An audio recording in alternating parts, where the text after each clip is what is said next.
उड़ी बाबा भैया आ गए हम लोग। यही काजल निवास से यही जे काजल के बियाह भइल बा। गेट खोलाओ, रंग लगाओ।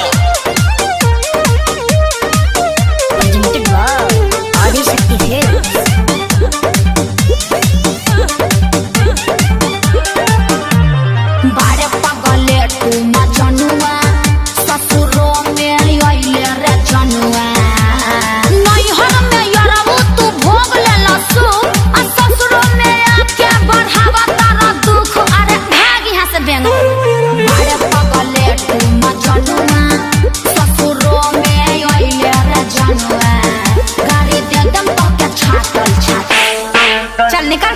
रंग डालवाई के बोला सुगा बोला। अरे रंग डालवाई के पकाल गइलू काजल सैया भिरी मरलू हो बड़ी बुरा लागो। रंग डालवाई के पकाल गइलू काजल सैया भिरी मरलू हो बड़ी बुरा लागो। भगवा लोग की ना मारा एक झाप की भाप लेके लोग बलोग। बड़ी बुरा लागो, बड़ी बुरा लागो।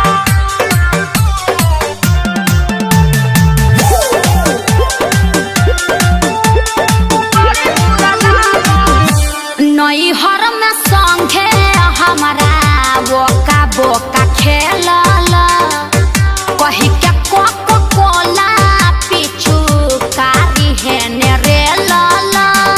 और होली में चौपन रंगावले रहलू हो। क्या? साथी बाती रंगावली बुकिरिया खइले रहू हो। काथी क्रिया चोली के ओ घड़ी रही नहीं दापल दापल। अरे जोन रे मटी लगना। रंग डालवाई के बोल बेबी बोल।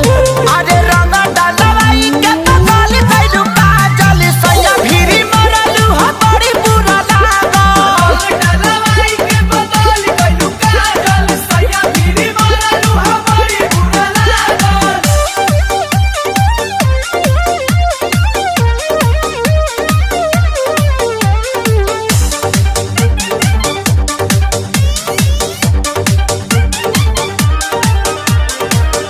रोबल गाबल बंद कर निकना हिलागे करतई नसलटी बड़ भतरू के आगे।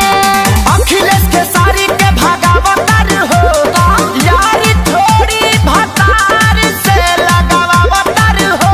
हम तो सेनुर डलले उ तो लगैब तू आ पाइन तू पेन्ही अइला फाटल फाटल। मोहतरमा ये पैसा है हमरो के मारती है बनरी। अब पियम हो क्या भाग। अरे रंग डालवाई के खाली बोलोगे बे।